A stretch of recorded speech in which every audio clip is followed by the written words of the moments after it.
자, 각 당이라고 하면 이제 두 당, 큰 거대 정당 두 당의 공천, 현재까지 공천 과정에 대해서 점수를 매긴다라고 하면은 몇 점씩 두 당에 대해서 다 점수를 좀 줘보시죠. 점수만 먼저 말씀드릴게요. 예. 그러니까 민주당 같은 경우에는 49점이에요. 49점이요.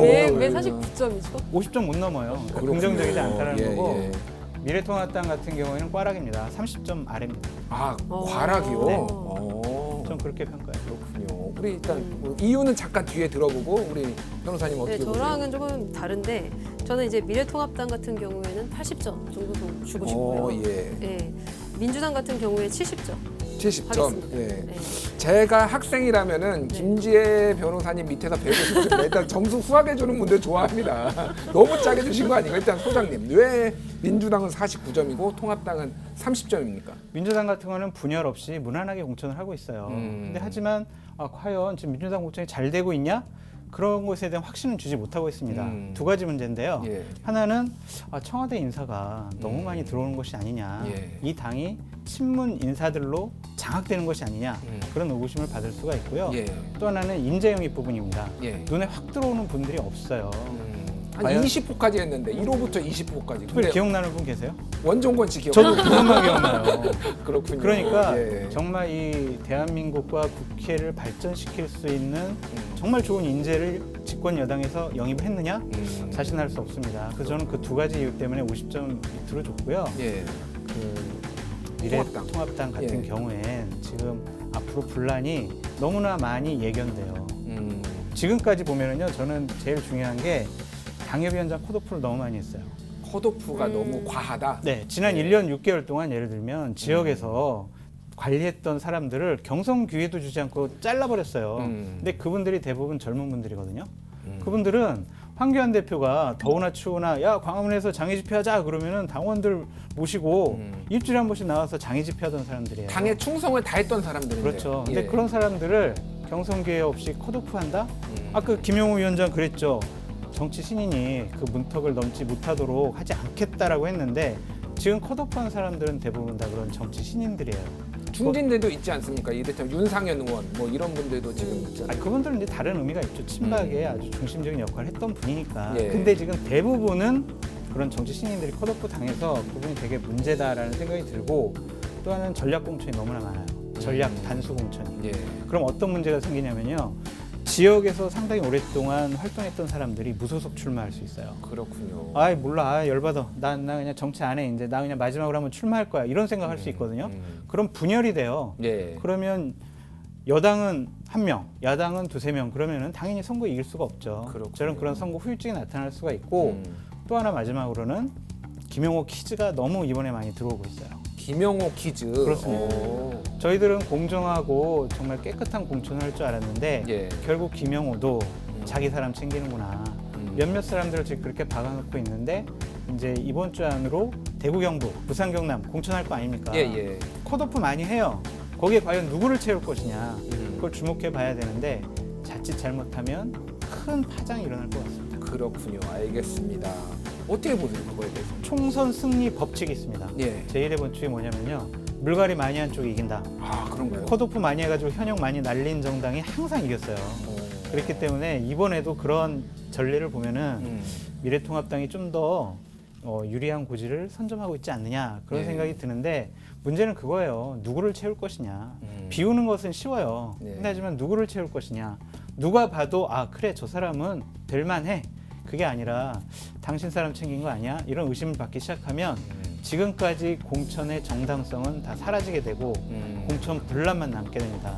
그래서 저는 되게 위태로운 마음으로 지금 지켜보고 있어요. 지금 김영호 퀴즈가 너무 많이 들어오는 것 아니냐, 좀 위태위태한 마음으로 심정으로 지켜보고 계시다. 맞습니다. 아, 그렇군요. 우리 김재희 변호사님은 어떻게? 근데 민주당 같은 경우에 그러니까 뭐 예전처럼 무슨 진박 간별 이런 게 있는 것은 아니지만 예. 지금 공천이 이루어지고 있는 과정을 보면은 결과적으로는 이 친문 순혈주의가 우세하게 작용하고 있는 거 아닌가라는 그런 생각을 지울 수가 없는데 일단은 민주당 같은 경우에 권리당원 50%고 그다음에 일반 국민 그 여론이 50%잖아요. 예, 예. 근데 일단은 전화가 오면은 처음에 이제 일반 국민 여론조사에서 지지 정당을 민주당이라고 선택을 해야만 그렇죠. 그 다음에 이제 그 공천 누구를 지지하는지를 선택할 수 있게 되어 있거든요. 이제 그렇다 보니까 민주당 지지자들 사이에서만 결과적으로는 그 이 공천에 대한 권한을 행사하는 이제 그런 모양새가 갖춰지고 있는 거 아닌가라는 것인데 어떤 그 친문으로 분류되는 그런 성향을 가진 분들과 이제 민주당 지지자들 같은 경우에 굉장히 어떤 그런 여론조사라든지 이런 데 적극적으로 응하는 그런 자세를 지금까지 보여줘 왔기 때문에 그 결과 공천의 결과도 굉장히 친문 위주의 이제 그런 모습을 보여주고 있다라는 그런 생각이 좀 들어요. 근데 항상 그래요. 저도 역대 선거 결과를 보면은 어떤 그런 순혈주의를 강조한 쪽이 좀 안 좋은 결과가 지금까지 나왔기 때문에 살짝 이제 민주당이 이런 선택을 하는 것이 과연 나중에 어떤 결과를 초래할지에 대해서 좀 지켜봐야 된다라는 생각이 듭니다. 역대 선거를 보면은 뭐 다양한 이슈들이 있었지만은 어느 지역에 공천을 하면은 그 정당은 된다. 뭐 이런 공식들이 좀 있었습니다. 이번에도 그 지역주의라고 하죠. 그 지역주의가 계속 영향을 발휘할 것인지 좀 의견을 들어보도록 하겠습니다. 소장님은 어떻게 보시나요? 지역주의. 아직도 절대적이죠. 절대적입니다. 민주당은 호남 싹쓸이 할 거고요. 예. 그 미래통합당 같은 경우에는 TK, 영남권 싹쓸이 할 거라고 봐요. 민생당이 있지 않습니까? 그래요. 호남권에는. 지금은요 집권 4년 차, 집권한 문재인 대통령 집권하신 지 2년 10개월 됐는데요. 예. 지금 정권이 되게 위기라고 여러 가지 지표가 나오지 않고 있어요. 그렇죠. 예. 있잖아요. 예, 예. 여론조사는 물론 잘 나오고 있지만 그러면은요 지지층은 결집할 수밖에 없어요. 야 우리가 안 지켜주면 큰일 난다.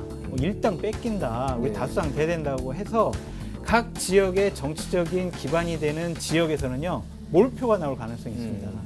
지난 민생당이 국민의당 때 그쪽에서 선전을 했던 이유는 예. 안철수라는 대선 후보가 있다. 그 당시에는 문재인 대통령이 당대표 있으면서 그렇게 썩 대선 후보로서 인정받지 못했고 예. 대검 북한 그 돈을 송금한 것 때문에 예. 그 노무현 정권에서 수사를 하지 않았습니까? 예, 예. 그거에 대한 반감이 좀 있었어요. 대북 송금 특검 그렇죠. 말씀하시는 거죠. 맞아요. 예, 예. 그런 것 때문에 반감이 있어서 민주당이 여러 가지 어려움을 겪었는데 지금은 전폭적으로 밀어주자 네. 그런 분위기가 지역에서 나올 겁니다. 그렇군요. 지역주의 어떻게 보시나요? 저도 지역주의가 약화되진 않을 것이다라는 그런 생각이 드는데 이제 특히나 코로나19의 여파도 굉장히 있을 것 같아요. 예. 네, 왜냐하면 최근에 그 대구 봉쇄 발언 사건이 있었죠.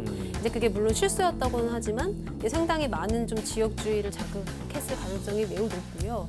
또 뭐 그 와중에서 신천지가 뭐 호남에 맞느니 아니면은 뭐 저쪽 영남에 맞느니 뭐 이런 이야기들이 계속 나오고 있고 어떻게 보면은 그 지금 대구 경북이 굉장히 위기에 처해 있는데 이제 그 상황에서 정치적 이슈는 또 계속해서 돌아가면서 어떤 그런 지역주의는 계속 극복되지 않고 있는 그런 모습이 보이고 예. 또 어제는 갑자기 박근혜 전 대통령이 구치소에서 성명을 발표를 해서 또 대구 경북을 특별히 또 챙기는 그런 모습을 보였죠. 예, 이제 그 예. 이야기는 박근혜 전 대통령이 어쨌든 대구 경북을 공략을 하면 어느 정도 영향력을 행사할 수 있을 것이다라고 아직도 생각을 하고 있는 것이 분명하고 또 실제로 이제 그런 것들이 선거가 굉장히 감수성을 자극하는 그런 선거 구도로 흐를 때는 예. 작용할 여지가 여전히 있다라는 생각을